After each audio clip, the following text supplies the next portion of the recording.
Meenakshi YouTube channel చూస్తున్న వారందరికీ ధన్యవాదములు. నమస్తే.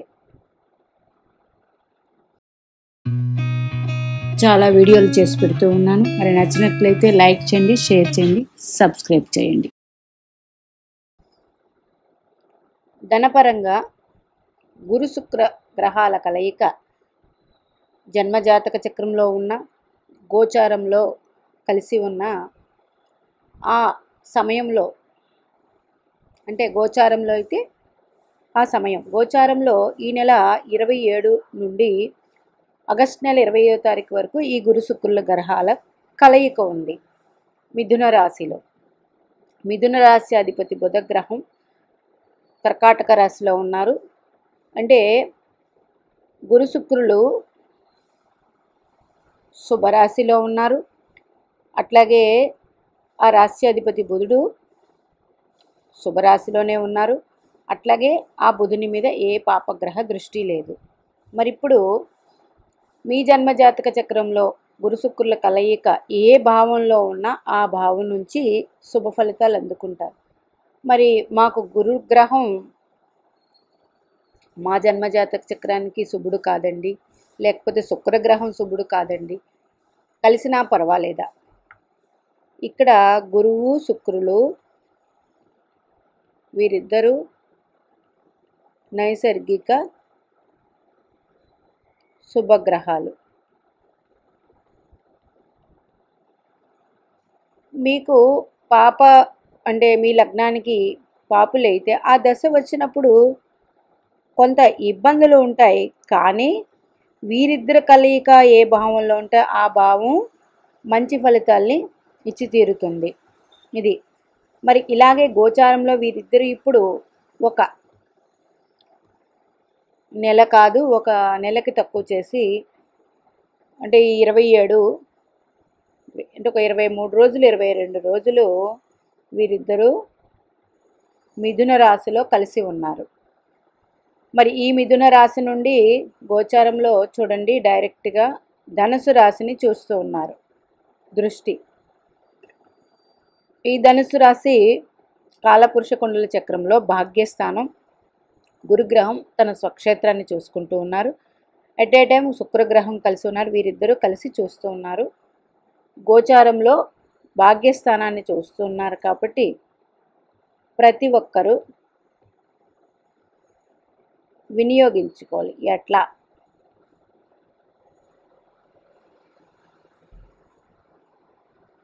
ఎట్లాగా ఇది శ్రావణ మాసం.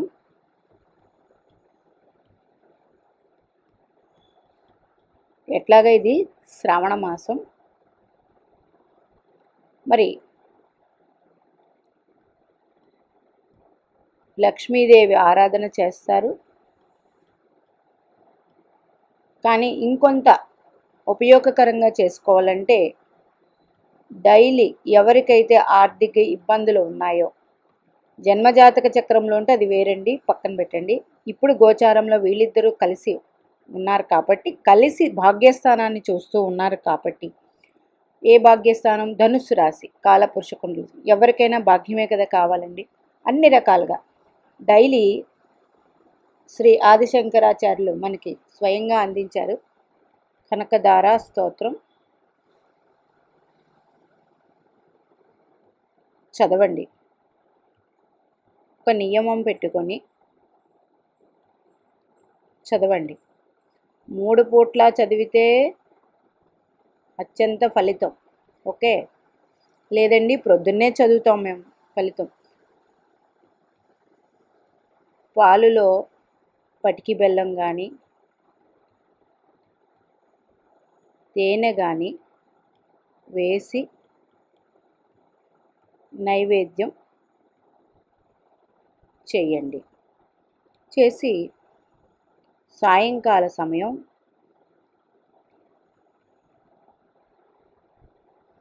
ఎవరో ఒక ముత్తైదువుకి తాంబూలం ఇస్తూ ఉండండి. ఇట్లా వీరిద్దరూ కలిసి ఉన్నన్ని రోజులు ఆ లక్ష్మీదేవి అనుగ్రహం అతి శీఘ్రంగా మనకి ఉపయోగపడుతుంది. కనకధార స్తోత్రం మాకు రాదండి, అప్పుడు ఆడియో ప్లే చేయండి. ఆడియో ప్లే చేసుకొని ఆ పుస్తకంలో ఉన్నది చూస్తూ మీరు చదువుతున్నట్టుగా భావించి లక్ష్మీదేవి ఆరాధన చేయండి. 3 పూట్ల కానీ చేయగలిగితే, మరి 3 పూట్ల అంటే మనం టిఫిన్ చేసేస్తామండి, భోజనం అది పర్వాలేదు. ప్రొద్దున్నే మనం పూజ చేసిన సమయంలో పూజ చేసి అమ్మవారికి స్తోత్రం చదివి క్షీరం నైవేద్యం పెట్టి ఆ పాలు ఇల్లందరూ తీసుకోండి. 3వ పూట భోజనం చేయకుండా కాళ్ళు చేతులు కడుక్కొని కూర్చొని స్తోత్రం చదవండి. సాయంకాలం ఎట్లాగా దీపం పెడతాం, దీపం పెట్టి చదువుకోండి. ఈ నియమం చేసి చూడండి మీరు. అంటే 22 రోజులే చేయాలా అండి? ఈ 22 రోజులే చెప్పారు కదా, ఒక 41 రోజు చెయ్యండి. అద్భుతమైన ఫలితం అన్నది మీరే చూస్తారు ఫలితాల్ని. ఇది మన పురాణాలు చెప్పినవే, నేను చెప్పింది అయితే కాదండి. మనకి చాలామంది ఋషులు పెద్దవాళ్ళు అందరూ అందించారు, ఇప్పుడు చెప్తూ ఉన్నారు. నియమం పెట్టుకొని చేస్తే అద్భుతమైన ఫలితాలు అందుకుంటారు. ఆ ఫలితాలు ఎట్లా ఉంటాయన్నది మీరే ఇది చేసిన తర్వాత నాకు చెప్తారు. మరి ఇంకా గురుగ్రహం 2, 5, 9, 11 భావాలకి కారకుడిన. ఇవన్నీ మనకి మనం జన్మించాక కావలసినవే. ఓకే, కుటుంబం, జ్ఞానం, భాగ్యం, పూజ చేసిన, ఒక మంచి పని చేసిన, ధనం ఏదైనా లాభం, ఇది అన్నీ మనకు కావలసినవే. మరి ఈయన కారకుడు, భాగ్యస్థానానికి ఈయన ధనుస్సు రాశికి అధిపతి. ఈ ధనుస్సు రాశిలో చూడండి పూర్వాషాఢ నక్షత్రం ఉంటుంది, శుక్రగ్రహ నక్షత్రం ఉంటుంది ధనుసు రాశిలో. ఓకే, శుక్రగ్రహం కాలపురుష కుండలి చక్రంలో వృషభంకి తులకి అధిపతి. అంటే 2వ రాశి 7వ రాశి, 2 కుటుంబం, 7 మనకి వివాహం అయిన తర్వాత యాక్టివేట్ అయ్యేది. అంటే సప్తమం, ద్వితీయం సప్తమ రాశి.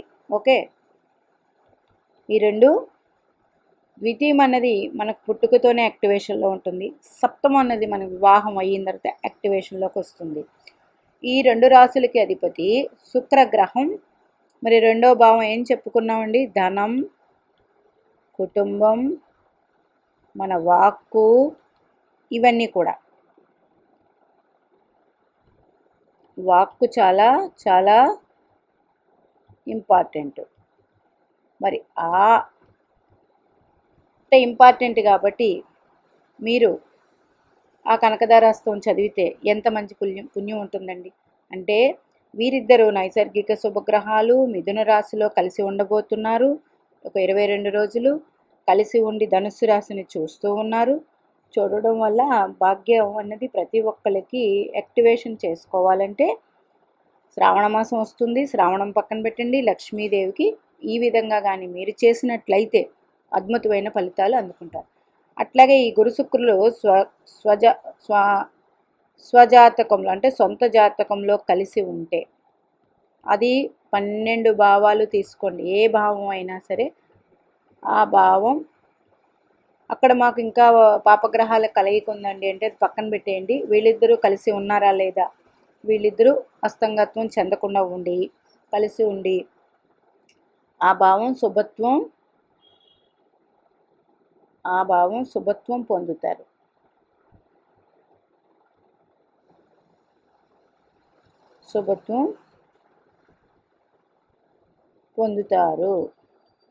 ఓకే, ఇది 100% మనకి 100% మనకి జరిగి తీరుతుంది. మీ జన్మజాతక చక్రంలో గురు శుక్రుల కలయిక ఉంటే ఆ జాతకం చాలా చాలా యోగం. అందులో కోణ స్థితిలో కలిసి ఉంటే, అంటే పంచమం కానీ భాగ్యం కానీ ఇందులో ఉంటే మరీ మంచిది. అక్కడ లేదండి మాకు లగ్నంలో ఉన్నారు, ఇది కేంద్రం కోణం, లగ్నంలో గురుగ్రహం దిగ్బలం పొందుతారు.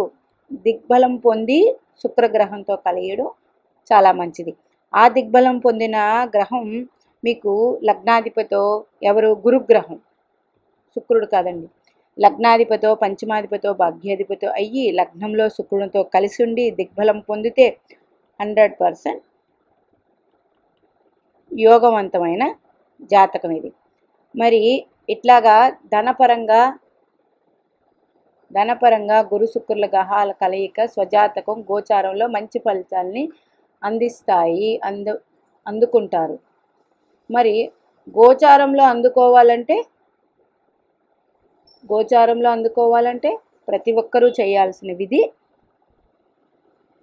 ఈ విధి చేసి చూడండి. 100% మీకు శుభ ఫలితాల్ని అందిస్తూ ఉంది. మరి మీనాక్షిదేవి ఆశీస్సులు మనందరి మీద ఉండాలని కోరుకుంటూ నమస్తే.